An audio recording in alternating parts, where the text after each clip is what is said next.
It's true. California and local politicians hate you.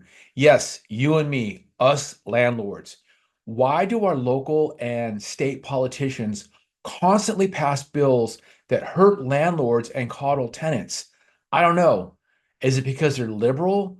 Is it globalism? Do they think these positions and these bills will get them more votes? There has to be something driving these politicians to constantly create bills that hurt landlords. Maybe it's money or greed. Who knows? Now, I've been in real estate since 1986. I'm also a native Angelino, and I've owned rentals in LA since 2002.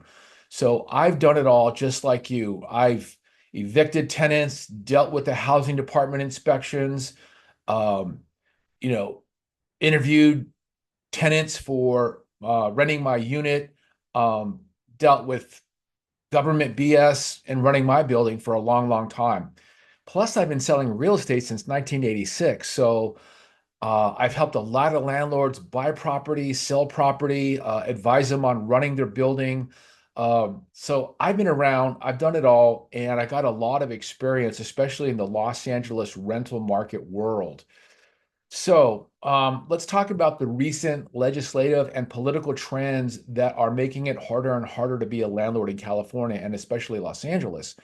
From statewide bills to local regulations, our politicians seem to have us landlords squarely in the crosshairs. So let's dive into some of these new bills and stay tuned because I'm going to give you some good real world advice at the end of this video on what to do to protect yourself and keep your building running profitably. So let's dive in. So let's start at the state level. Over the past few years, California politicians in Sacramento have passed a series of bills that seemingly punish landlords, in my opinion. The first one is AB 1482, also known as the Tenant Protection Act of 2019. It essentially introduced rent caps for properties statewide, limiting rent to 5% plus CPI. So that could be as high as 10%. It also established just cause eviction protections, meaning you can't evict a tenant for a lot of different reasons now. And basically, AB 1482 is statewide rent control, even for single family homes and condominiums and buildings that are newer built. Then there was Senate Bill 91, and this was introduced during COVID pandemic to extend eviction protections and give tenants more time to pay back unpaid rent. It tied up us landlords' hands for about 3 years. And a lot of landlords I know are never going to collect the back rent that their tenants um, left them with because the tenant split town or middle of the night moved out of the unit and left the landlord with owing the landlord thousands of dollars in back rent. So, and as you know, we weren't even able to raise rents until February 2024, and that was only a paltry 4%. And I've heard a lot of tenant scamming stories from landlords during this time where a tenant who obviously was had money, nice cars, but claimed that COVID was keeping them from working and paying rent. So I know a couple of landlords that were owed thousands of dollars from tenants that actually could pay the rent, but used the COVID excuse to scam the landlord. So that really sucked. Also, Senate Bill 329.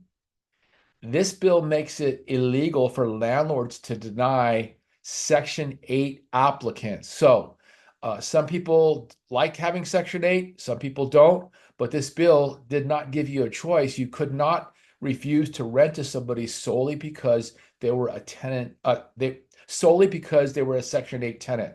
So, that's another one. Hey guys, if you want to get on my hot property newsletter, go ahead and click on the more section of my YouTube channel and go down to my hot property newsletter. Click the link. You can put your email address in there, and I'll be sending you important information for landlords, apartment sellers, probate executors, and I will also be sending out hot properties before they get listed, so you'll be the first to know about them. Assembly Bill 854. This bill makes it nearly impossible for landlords to evict tenants and go out of the rental business if they've owned their property for less than 5 years. Now, this was a bill that tweaked the Ellis Act. The Ellis Act is a law that allows a landlord to go out of the rental business, get the tenants out, and not rent the property anymore so that they could use it for their own purposes, or maybe they're going to develop it. But now with this 854 bill, it had a minimum ownership period. So if you owned the property less than 5 years, you couldn't do the Ellis Act and get anybody out. So fortunately, this bill did not pass, but the sponsor of this bill is going to try to reintroduce this bill. So we have to stay on top of this. Now let's talk about Prop 33. That's coming up November 2024, and it's called the Justice for Renters Act. I call it the Injustice for Landlords Act. And again, it's coming in 2024. And this bill could completely upend the rental market in California by repealing the Costa-Hawkins Act. For those of you who are unfamiliar, the Costa-Hawkins Act is what prevents cities from imposing strict forms of rent control, and it allows for vacancy decontrol. Vacancy decontrol means if your low-paying tenant voluntarily moves out of your unit, you are allowed to re-rent that unit and charge market rent. So let's say you had a tenant paying $1,000 a month, and they moved out voluntarily, and that unit was worth $3,000. You could re-rent that property at $3,000, no problem. That's what the Costa-Hawkins Act helps. That Costa-Hawkins Act is what allows vacancy decontrol. So the Prop 33 will give the cities the ability to do away with the Costa-Hawkins Act. Could you imagine if you had a low-paying tenant for 20 years and they finally moved, and the rent control laws said that you could only raise the rent on a vacant unit by 3 or 5%? That would be devastating. I heard that's what happened in New York, and I heard that New York apartment buildings lost about 25 to 30% of value. So please tell everybody, vote no on Prop 33. Also, cities will have the power to impose severe rent control on newly built properties, single-family homes, and condominiums. So you could be stuck with tenants paying outdated low rents indefinitely, regardless of inflation or rising property costs. So please tell everybody to vote no on 33. Now, we've already seen cities like Santa Monica, Berkeley, and San Francisco impose stringent rent control measures, and imagine that on a statewide level. I've heard and read that San Francisco politicians are already anticipating Prop 33 passing, and they will be imposing stricter rent control laws. Of course, that's San Francisco, and we all know how San Francisco is run. Fortunately, there is pushback from the unlikely allies. LA Times came out against Prop 33. The NAACP came out against Prop 33, and Governor Slick Newsom also opposes this bill. No one thought this could be done. That's Gavin Newsom signing the strongest rent control law in America. But Prop 33 repeals key portions of California's historic law, making the housing crisis even worse. 33 makes rental housing harder to find, eliminating existing protections for seniors and veterans. And 33 stops new affordable and middle-class housing. Gavin Newsom and housing experts agree we can't afford to go backward on housing. So I think maybe a lot of these politicians and elite, the powers that be, have realized that this could really, really hurt the housing situation in California. And I think they kind of like said, well, maybe this isn't a good thing. So let me show you a couple of articles here. Okay, so this one, this is the LA Times. No on Proposition 33. This rent control could make the housing shortage worse. So that was published on October 11th by the Times editorial board. There was another article, 23 mayors oppose California rent control ballot measure. I did not see Karen Bass on this as one of the mayors opposing this bill. I would imagine she supports it. Okay, so let's talk about some of the local laws and regulations closer to home here in Los Angeles. Um, and it's not just, laws, it's and regulations, it's just the way they run things. The LA Housing Department is notorious for being brutal on landlords. One of the biggest issues that landlords and even tenants really dislike are those SCEP inspections, systematic code enforcement inspections. If you've owned a property in Los Angeles, a rental property in LA with two or more units in the last 5 years, you know you've been inspected by the Los Angeles Housing Department. So these inspections can be very invasive and they nitpick people and they've caused so many problems for landlords. I've helped so many landlords avoid these inspections legally, which is now possible. And I've helped landlords that get put into REAP because of repairs get out of REAP. I'm not going to have a big discussion on REAP right now, but basically that's where they make the tenants pay the city the rent until you fix the building and fix those repairs. So this really hurts our senior landlords really hard. I know some going through this right now. They're in their 80s and they don't have contractors and they don't know how to get permits and just, they got health issues and dealing with the city persecution it crushes them. So that's one of the things that really, really is tough on landlords. And a while back they passed Measure ULA, which the voters passed, they say, and that's a transfer tax that would charge sellers of properties up to a certain value, up to 5.5% in taxes. This is, I believe it's 4 million, anything over 4 million, and you're paying 4.5% in a tax, and anything over 5 million, you're paying 5.5%. So now for owners of larger buildings, you will be forced to pay a huge chunk of your profits to the city, supposedly to help the homeless, so they can build more properties to house homeless people. This is just another ruse by the homeless industrial complex that generates so much money and spends so much money on salaries and stuff. Who knows where that money goes? I would like to see an audit of the homeless industrial complex. Another issue is just cause evictions. Evicting a problem tenant, whether it's for non-payment of rent or damage to property or legal activity, has become a bureaucratic nightmare. You need to have the right legal reasons, and tenants know this. And it's not uncommon for these professional tenants to drag on this process, even though they should be justly evicted. And they drag this process out for months and they get free rent while they are fighting an eviction. Of course, we all remember the COVID-19 policies and rent increases that were imposed um, against us landlords. COVID brought a new wave of regulations, and as you know, we had a rent freeze for nearly 3 years. We were legally prohibited from raising rent during COVID, even though property taxes, maintenance costs, and utilities continued to rise.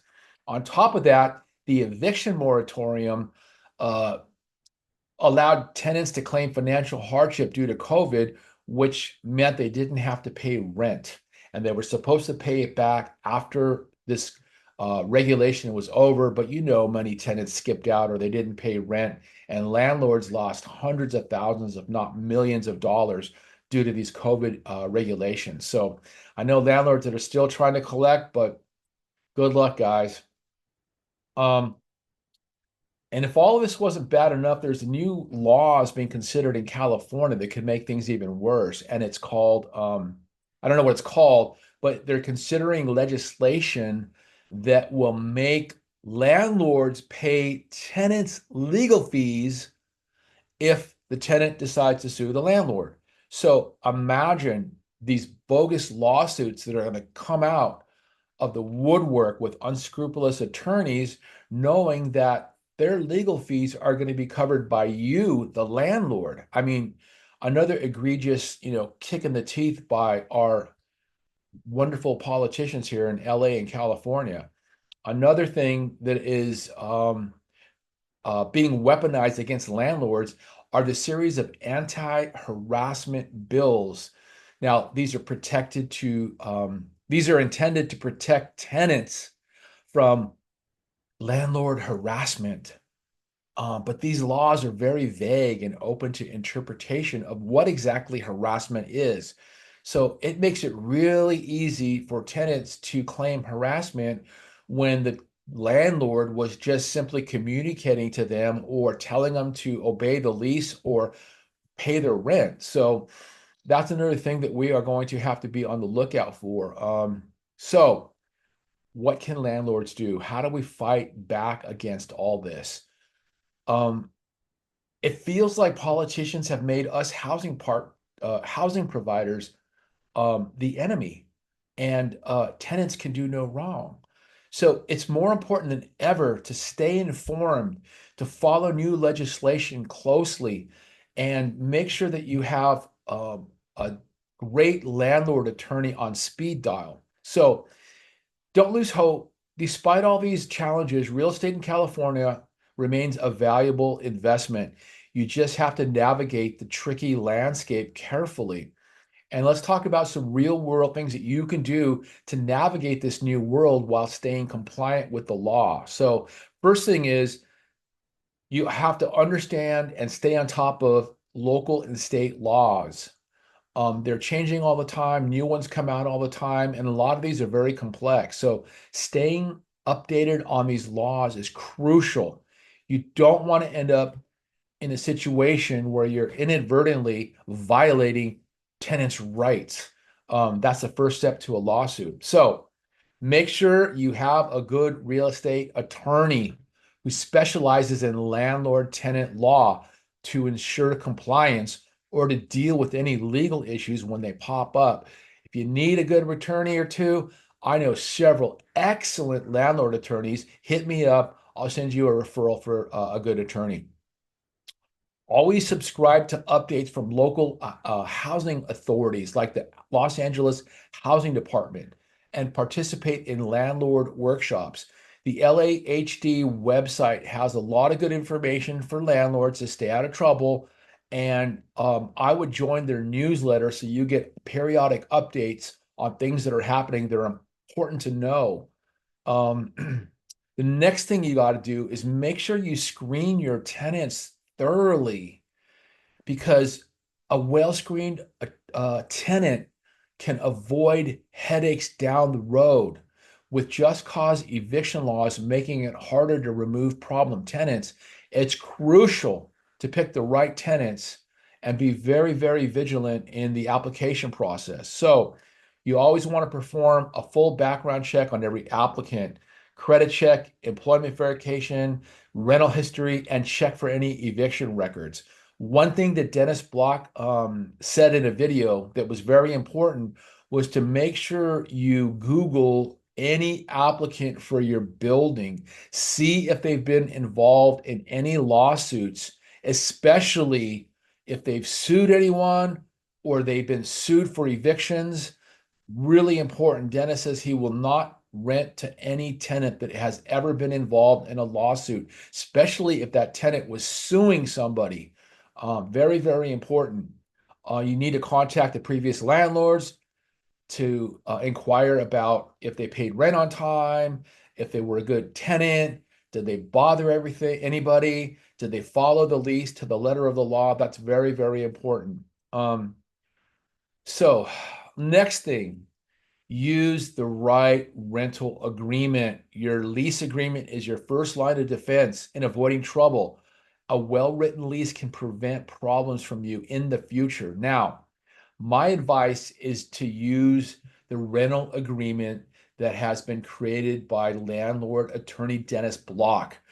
Dennis is brilliant at creating legally sound rental agreements, and he's constantly updating them to make sure they're compliant with all the new laws and rules and regulations from California and local cities. So it's really important to use a well-written lease. Even though I'm a real estate broker for 39 years, I use Dennis's leases. I don't use the California Association of Realtors rental agreements. No, I use Dennis's leases because I know he's on top of it. He's got the right legal uh, um, he's got the right legal clauses and stuff to protect you. So not only do I use his leases, but I use his many of his documents, including parking agreements, rent raise notices, notice to enter the dwelling, 3-day notice to pay or quit, or roommate addendums, and there's a whole bunch of stuff. So I really, really recommend that you go to Dennis's website at evict123.com. Familiarize yourself with his website. There is so much good information there for landlords. He's got free landlord forms that you can use, and also sign up for his newsletter. So I get his newsletter once a week with important information that landlords need to know. And lastly, Dennis hosts a weekly Zoom meeting. I think it's 4 o'clock on Saturdays, Pacific time. And you can ask questions, and he always has a good topic. And I've learned a lot, and I've been on those Zoom meetings and I've asked questions. So that's another great thing to do to stay on top of things. Folks, we have to be more professional. We can't be like the old days 20 years ago where renting and finding a good tenant was easy. There wasn't so many rules and regulations and all this stuff. But now in 2024, 2025 and beyond, we have to be professional. We can't just be mom and pop, wing it landlords anymore. Those days are over. Now, the next thing, document everything. In disputes, written documentation is your best defense. Document every interaction with tenants. I recommend you do everything possible through email. That way you have a complete record of everything. Now, if you have to talk on the phone or you have to talk to them in person, bring your cell phone and record every call. So I use something called tape a call. I let the tenant know that I am going to tape this call before we start talking, and just let them know, hey, I'm taping this call because I like to keep good records of our conversations. If you have to see them in person, I use an app called a Voice Memo. It's on my iPhone. It's a native iPhone app, I believe. I just hit record, I walk into the unit, and I start talking to the tenant and recording, and let them know you're recording, and record the entire conversation.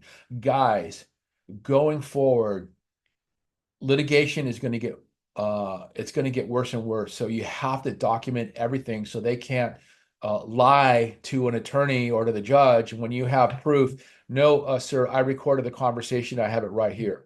So very important. This is especially important if you have a large building and you don't know the tenants that well, or you don't have strong relationships with these people. Now, I don't have that many tenants and I'm on very, very good terms with them. So I don't really have this problem. But for a lot of landlords, documenting every conversation is crucial. Now, you also want to create a maintenance log of all requests for repairs or maintenance from your tenants, and then log in all the repairs that you do and keep a record of that on your computer. Very, very important. So the tenant can say, oh, he's not taking care of my building. He's not fixing anything. Also, one of the quickest ways to get in trouble with a tenant is not being prompt when you get a request for repairs or maintenance for a tenant. When I get a call or a text from my tenant, I am on the phone with my plumber, my electrician, my handyman, and we're getting the parts and we're getting that fixed and we're scheduling an appointment with the tenant and we get it fixed ASAP. I do not let repair requests linger for days.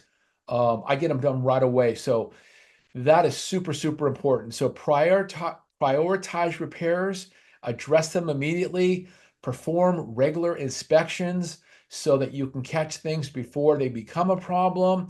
Make sure all your major systems are working properly, plumbing, heating, electrical, all that stuff. It's really important to keep that stuff maintained. Now, there's a recent law in Los Angeles that gives the ability to seek rent reductions under certain conditions. Rent reductions. This law is part of the city's broader Tenant Protections Act, introduced to address the rising cost of housing and tenant displacements. So tenants can request rent reductions if there are habitability issues and if their units fail to meet basic habitability standards. So guys, make sure that you get those maintenance repairs things done. Another important thing is create a healthy relationships with tenants. A solid relationship with your tenant can go a long way to resolving disputes and having a better uh, relationship with the tenant. So if tenants feel like they're being heard and you're responding properly to them, that can avoid a lot of problems. So communicate regularly, treat tenants with respect and professionalism, being approachable, being accessible when they call or text you. Be flexible when it's appropriate. I've had tenants say, "Look, Derek, man, I'm starting a new job. I was out of work for 2 weeks. I might be a couple days late with rent or whatever." I mean, if you think the tenant's, real and a good person and is going to be, keep their word, it's okay to have a little bit of flexibility here and there. So that's important too. Know your rights when there's a dispute with tenant. Even though there's a lot of stuff that is in the tenant's favor, there are things that are in the landlord's favor. You do have rights as a landlord as well.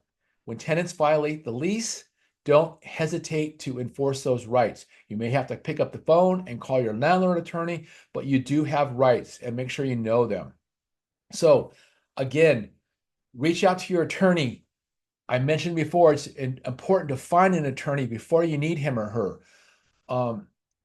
Make sure that you stay in communication with the attorney and make sure there's somebody that you can talk to and that picks up the phone or at least calls you back or answers your emails promptly. Now, if a tenant is involved in illegal activities or a serious breach of lease, you can proceed with the eviction process with your attorney using the proper legal channels. Um, don't do things like shutting off utilities or locking tenants out of the unit or taking away their parking or their laundry facilities. And this is illegal in California and you will get sued, guaranteed. Now, you want to try to protect yourself from